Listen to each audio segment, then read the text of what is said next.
Baik, bismillahirrahmanirrahim. Assalamualaikum warahmatullahi wabarakatuh.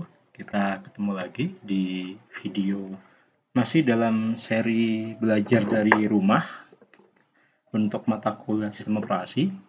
Hari ini kita akan belajar tentang semafor. Ya, semafor ini bukan semafor bendera yang mungkin sering kali Anda dengar di apa namanya eh, ekstrakurikuler pramuka gitu ya, bukan. Jadi semafor ini pada dasarnya adalah suatu variabel, ya, suatu variabel yang dulu diciptakan oleh salah seorang uh, ilmuwan matematika yang namanya saya kira sudah nggak asing lagi, sering kali Anda dengar, yaitu Dijkstra, di mana Dijkstra ini dia menciptakan semafor ini tujuannya hanya untuk counting, ya, menghitung berapa proses yang sedang masuk ke dalam critical sectionnya. Oke, mungkin Anda masih bingung, hubungannya apa antara semafor dengan operating system?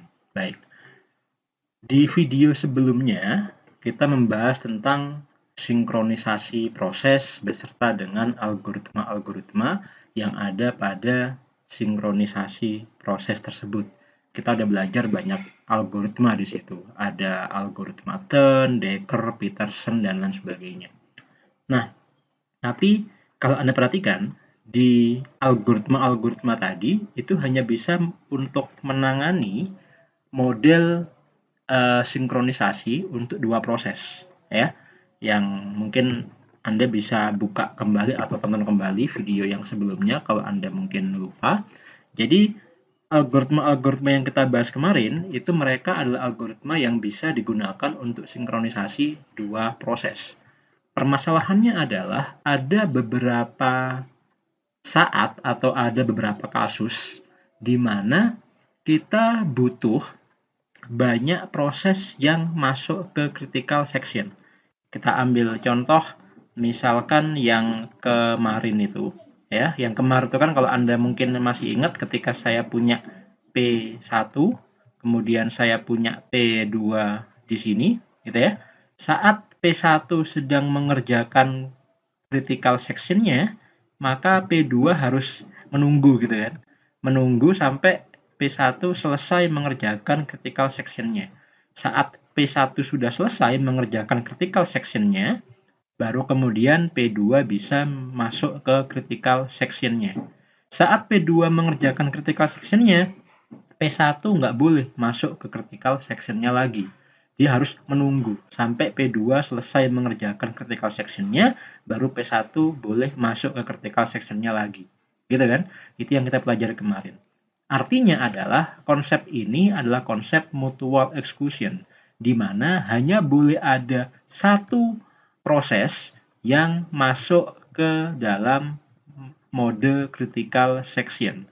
Jadi hanya ada satu proses yang mengerjakan critical section pada waktu yang bersamaan. Nah, tapi ada beberapa kasus di mana operating system itu butuh ada beberapa proses yang masuk critical section, atau lebih tepatnya kayak gini. Ada beberapa resource yang memperbolehkan dia untuk diakses oleh banyak proses sekaligus. Tapi tidak boleh semuanya gitu ya. Jadi misalkan kita asumsikan aja ada suatu resource di sini. Ya. Ini merupakan resource. Ya, resource bisa berupa file, bisa berupa modul I/O atau mungkin yang lain. Pokoknya di sini saya punya resource. Nah, resource ini ternyata dia bisa diakses oleh maksimal, ya, dia bisa diakses oleh maksimal sebut saja misal 3 proses. Ya. Artinya dalam waktu yang sama boleh ada maksimal 3 proses yang mengakses resource ini. Oke. Kalau misalkan dia mengizinkan maksimal 3, kalau misalkan kita hanya menggunakan algoritma yang kemarin itu, yang turn flag ataupun juga flag algorithm, maka sayang. Mengapa sayang? Ya maksimalnya 3, tapi kita hanya bisa menggunakannya satu-satu gitu ya. Sayang resource-nya. Tapi kita juga tidak bisa ngelos begitu aja, artinya tidak bisa langsung ya udah semuanya boleh mengakses resource R ini. Tidak boleh. Kenapa? Ya karena hanya dibatasi maksimal 3. Maka di sini kita harus punya suatu mekanisme di mana operating system harus bisa menghitung berapa banyak sih proses yang saat ini sedang mengerjakan critical section-nya atau sedang mengakses resource R ini tadi. Kalau ada 3 proses yang mengerjakan critical section-nya pada waktu yang bersamaan, di mana semuanya mengakses R, maka operating system akan langsung menutup aksesnya, ya, menutup akses ke R. Nanti kalau misalkan sudah ada satu proses yang meninggalkan critical section-nya, artinya dia sudah tidak lagi mengakses R, baru kemudian dibuka lagi. Boleh ada satu proses lagi yang masuk untuk mengakses R ini. Artinya operating system perlu untuk menghitung berapa banyak proses yang sedang mengakses R. Inilah fungsi dari variabel semafor yang akan kita pelajari pada video kali ini. Oke, seperti yang tadi saya katakan, semafor ini diciptakan oleh Dijkstra tahun 67, jadi cukup lama gitu ya. 67, kalau sekarang 2020 berarti udah berapa tahun itu? Udah hampir 53 tahun mungkin ya. Ya segituan lah pokoknya. Semafor ini biasanya digunakan untuk metode sinkronisasi yang lebih kompleks dibandingkan dengan yang kemarin. Contohnya untuk konsep monitoring misalnya. Jadi untuk memonitor ada berapa banyak sih proses yang saat ini sedang berjalan, itu kita bisa menggunakan variabel semafor ini. Nah, konsep dari semafor yang diusulkan oleh Dijkstra itu pada dasarnya hanya merupakan gabungan atau hanya merupakan apa istilahnya pengkombinasian dari dua metode atau dua subroutine, yaitu subroutine P dan subroutine V. P ini merupakan singkatan dari Proberen dan V itu singkatan dari Verhoeven. Proberen itu pada dasarnya adalah metode wait. Metode wait ini artinya adalah mungkin bisa Anda bayangkan kayak portal gitu ya. Dimana kalau misalkan metodenya wait artinya proses disuruh untuk nunggu. Nggak boleh masuk dulu ke critical section-nya. Sedangkan kalau V, Verhoeven, ini artinya adalah sinyal. Sinyal ini artinya adalah semua proses yang sedang dalam posisi menunggu diperbolehkan untuk masuk ke critical section-nya. Artinya mereka balapan untuk bisa masuk ke critical section-nya. Seperti itu. Jadi hanya merupakan pengkombinasian dari dua subroutine ini, Proberen dan Verhoeven. Oke, mungkin saya akan langsung mencontohkannya dengan menggunakan whiteboard saja ya, biar nanti Anda lebih paham konsepnya. Jadi semafor itu pada dasarnya dia hanya merupakan suatu variabel. Oke, di sini saya asumsikan kita punya suatu variabel, namanya adalah variabel semafor gitu ya. Oke, namanya adalah variabel semafor. Nah, nilai dari variabel semafor ini perlu untuk di-set di awal. Nilainya berapa? Nah, nilai awal yang kita definisikan untuk variabel semafor ini adalah nilai berapa maksimal proses yang diizinkan untuk masuk ke critical section pada waktu yang bersamaan. Kalau contoh kasus yang tadi, misalkan kita set nilainya adalah 3. Ya, kalau misalkan kita set nilai dari variabel semafornya adalah 3 di awal, artinya adalah hanya boleh ada maksimal 3 proses yang mengerjakan critical section-nya pada waktu yang bersamaan. Oke, berikutnya di sini ada subroutine Proberen atau subroutine wait gitu ya. Nah, seperti ini. Dan ada subroutine sinyal. Nah,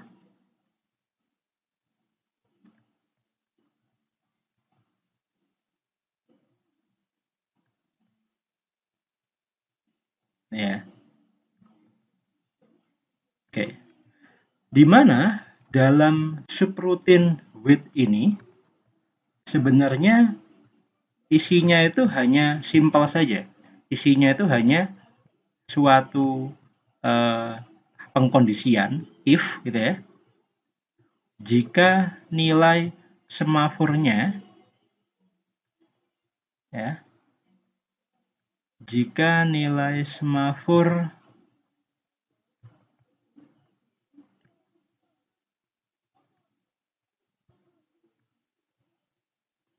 ini kurang dari sama dengan nilai semafor yang didefinisikan ini, misalkan nilai semafornya 3 gitu ya.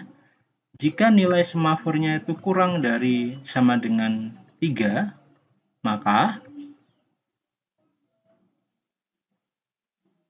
dia bisa masuk.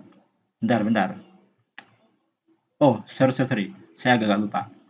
Variabel awal semafor ini perlu untuk kita set nilainya pertama adalah 0, maaf. Nilainya 0, di sini 0. Ya. Nah, di sini baru kita set nilainya adalah 3. Sorry, tadi ada saya lupa. Jadi harusnya seperti ini. Lebih dari sama dengan 3. Nah, nilai 3 di sini yang mengatur ada berapa banyak proses yang boleh masuk ke dalam semafor tersebut. Seperti itu. Nah, oke. Kalau misalkan dia memenuhi kondisi ini, maka dia akan masuk ke dalam jebakan looping tak hingga. Seperti ini. Ya. Oke, jadi konsepnya kayak gini. Ini saya hapus dulu. Oke, ini misal kita buat semacam kayak garis set ya. Seperti ini. Ini adalah merupakan bagian critical section-nya.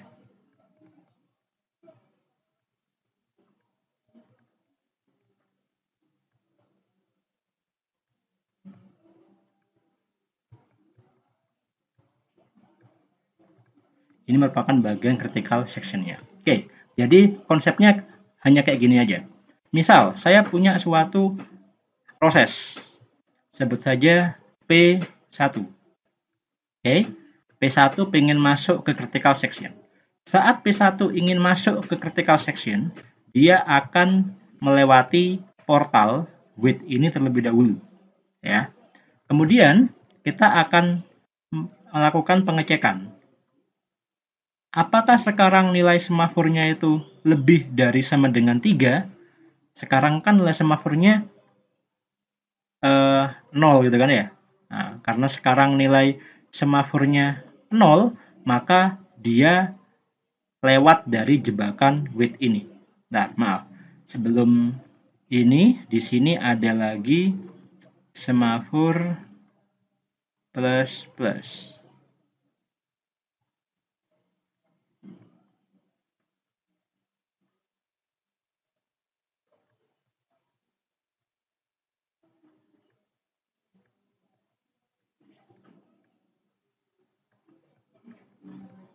Nah, ini ya.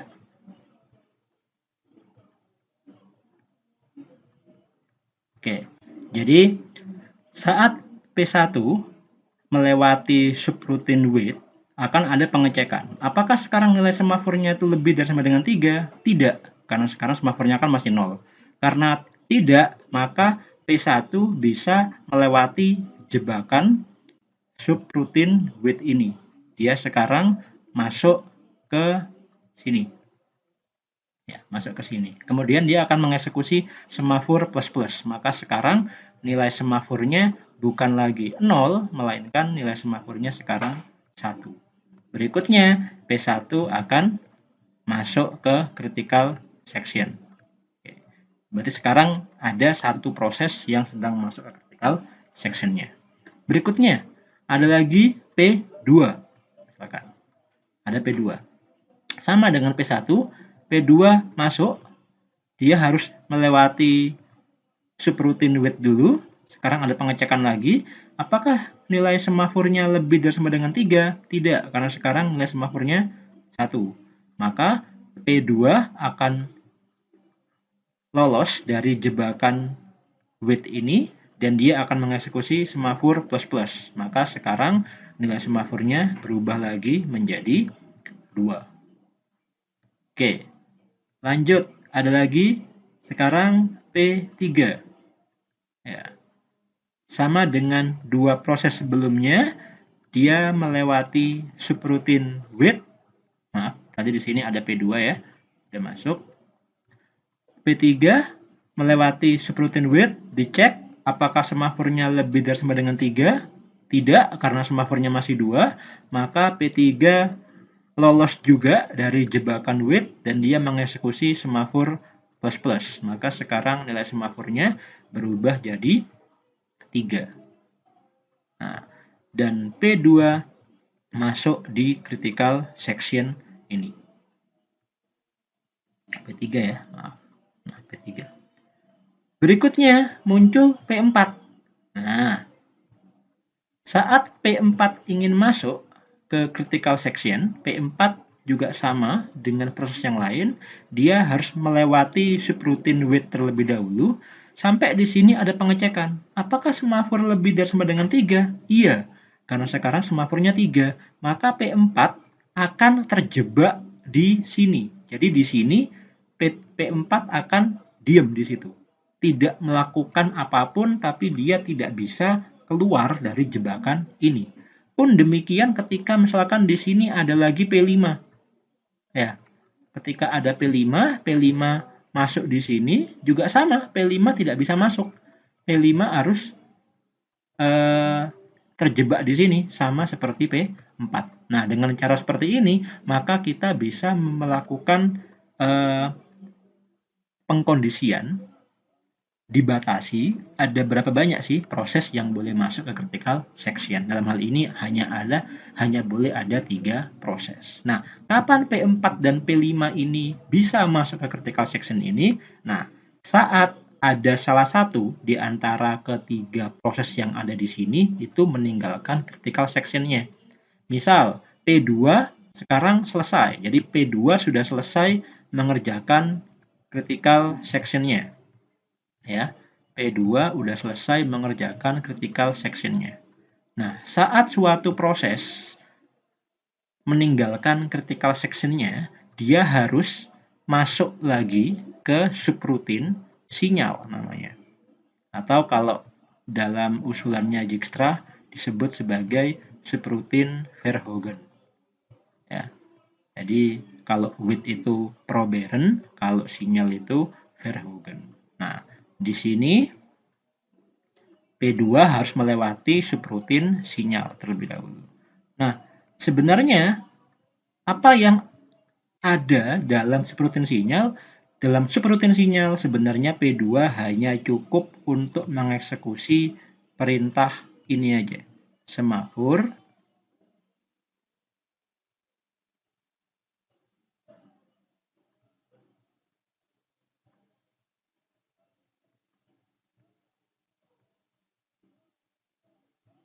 min.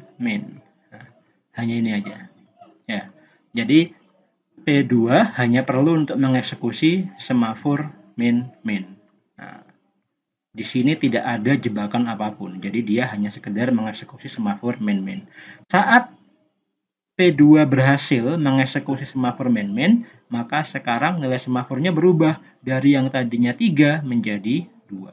Nah, saat semafurnya 2, maka P4 dan P5 yang tadinya terjebak dalam looping tak hingga yang ada di sini, mereka akan berlomba untuk duluan mengeksekusi instruksi semafur plus ini. Siapa proses yang lebih dulu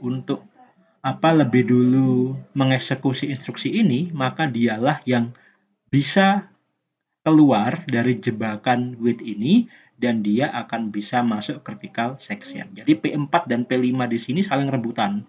Siapa yang duluan?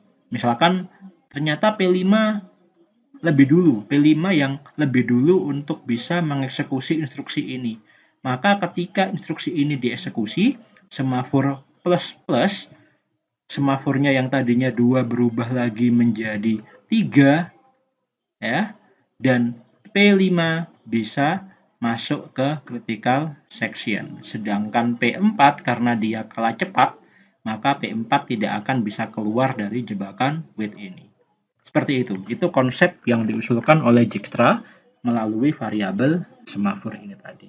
Nah, dengan cara seperti ini, kita bisa dengan mudah mengkondisikan ada berapa banyak sih proses yang diizinkan untuk masuk critical section. Kita hanya tinggal mengatur nilai yang ada di sini. Kalau mengizinkan maksimal 3 ya dipakai 3. Kalau yang diizinkan maksimal 5 ya tinggal diganti dengan 5. Bahkan kalau misalkan kita mau, kita juga bisa menggunakan metode semafor ini untuk menggantikan algoritma yang kita bahas kemarin, yang sinkronisasi dua proses. Itu juga bisa menggunakan semafor. Tinggal nanti nilai semafornya di set maksimalnya hanya 1. Artinya hanya boleh ada satu proses yang masuk critical section pada waktu yang sama. Itu sudah merupakan konsep mutual exclusion yang kita bahas di video sebelumnya. Oke, nah kembali lagi ke konsep semafor yang diusulkan oleh Dijkstra. Jadi dalam usulannya, Dijkstra mengatakan konsep semafor yang diusulkan ini itu dibagi menjadi dua. Ada yang namanya spin lock waiting dan non spin lock waiting. Bedanya pada dasarnya hanya ada pada subroutine wait dan subroutine sinyalnya. Nah, kita ambil contoh. Ini yang kita bahas tadi ya, ini yang wait spin lock. Jadi yang kita contohkan di sini tadi ya, di mana isi dari variabel atau isi dari kondisi if ini adalah kosong, tidak ada apa-apanya. Jadi di sini proses itu akan looping, tapi loopingnya itu dia tidak melakukan apa-apa gitu. Ini yang dinamakan dengan spin lock waiting. Jadi berputar dalam suatu looping, tapi dia tidak mengerjakan apapun kayak gini, do nothing, ya, spin lock waiting. Nah, ini adalah spin lock waiting. Nah, kalau spin lock waiting, maka nanti sinyalnya bentuknya hanya seperti ini saja. Ya, konsepnya. Ya. Apa yang sudah saya jelaskan di sini, pada dasarnya ini merupakan konsep dari spin lock waiting. Bagaimana dengan non spin lock waiting? Kalau non spin lock waiting, ya, dalam metode semafornya, dia menggunakan suatu fungsi. Kalau di Java itu ada namanya fungsi wait. Bedanya apa antara spin lock waiting dan non spin lock waiting? Kalau spin lock waiting itu pada dasarnya prosesnya masih running. Ya, prosesnya masih berjalan, tapi dia berjalan tanpa mengerjakan apapun. Oke. Kalau non spin lock waiting, proses yang masuk dia akan disuruh untuk istirahat. Jadi dia dipaksa untuk masuk ke status atau masuk ke state wait. Oke, itu bedanya. Kalau spin lock waiting, dia masih dalam status running atau ready mungkin. Tapi kalau non spin lock, prosesnya yang sedang menunggu itu dipaksa untuk masuk ke state wait. Bedanya hanya di situ antara spin lock dengan non spin lock. Nah, karena perbedaan metode wait-nya, maka sinyalnya juga berbeda. Kalau yang spin lock tadi, itu kan sinyalnya hanya seperti ini saja. Kalau yang non spin lock, dia harus melakukan semua proses yang sedang pada fase wait itu sama operating system akan dibangunkan menggunakan ini, notify all. Jadi notify all itu dibangunkan semua. Jadi semua proses, semua thread yang sedang ada pada fase wait itu dibangunkan semua. Nah, ketika dibangunkan, mereka akan rebutan untuk duluan masuk ke critical section. Seperti itu. Itu perbedaan antara spin lock dan non spin lock waiting. Ya. Nah, semafor sendiri itu pada dasarnya dibagi jadi dua, ada binary semafor dan juga counting semafor. Kalau binary semafor itu adalah semafor yang hanya mengizinkan satu proses untuk masuk ke critical section pada waktu yang bersamaan. Jadi konsepnya adalah mutual exclusion. Tapi kalau counting semafor ini yang kita bahas tadi, ya. Jadi dia mengizinkan lebih dari satu proses untuk masuk ke critical sectionnya. Oke, saya kira itu saja materi untuk video kita kali ini, tidak terlalu banyak, ya. Dan ini adalah merupakan video terakhir dalam ini ya, dalam apa namanya, bukan dalam materi SO tidak, tapi ini merupakan video terakhir untuk subbab manajemen proses.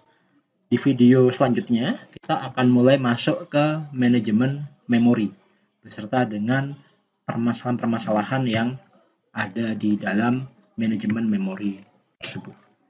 Baik, saya kira itu saja dari saya. Kurang lebihnya saya mohon maaf. Terima kasih dan assalamualaikum warahmatullahi wabarakatuh.